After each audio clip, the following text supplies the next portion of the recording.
This Toyota Sienna 2005 has a check engine code for P0335, which means that there's some problem with ignition coil E, which on this vehicle would be cylinder number 5.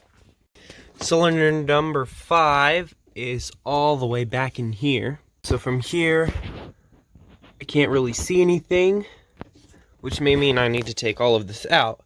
But first, one of the most common things to do that you don't need to do with this problem is to replace either the spark plug or the ignition coil when it's actually a vacuum leak. So we can see here, this is our vacuum diagram. So I'm going to just check all of these vacuum hoses. Here's a vacuum hose. Seems to be connected good.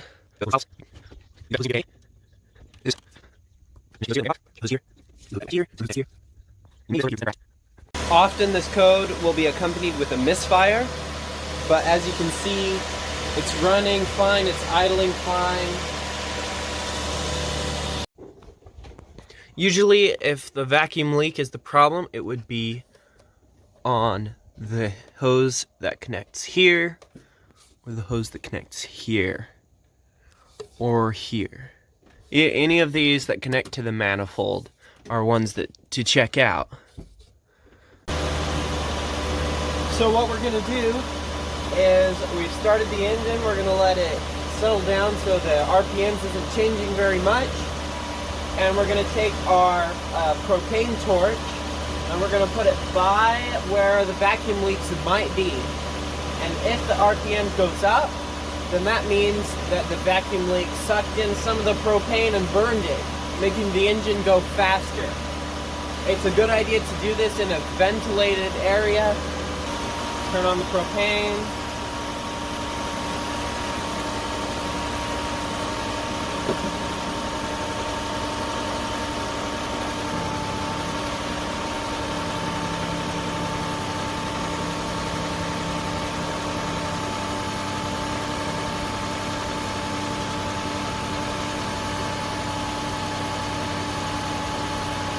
Let's also check our gasket surfaces, like between the manifold, around here. And look at that, this is loose.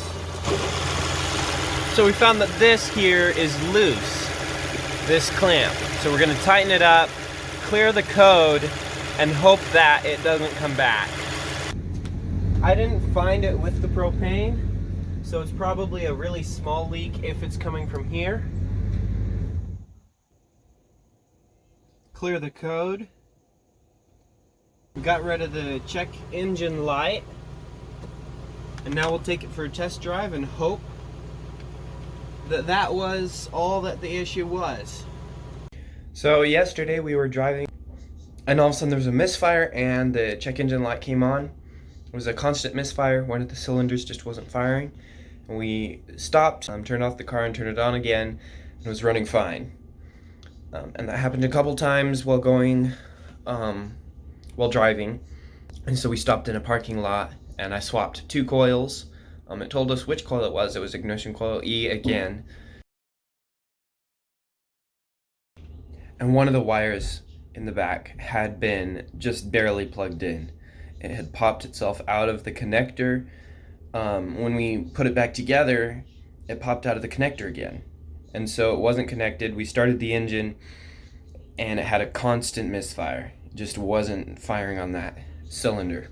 So we pulled it apart again in the parking lot and found the loose cable, and we put it back in the connector and plugged it back in, and then it was fixed.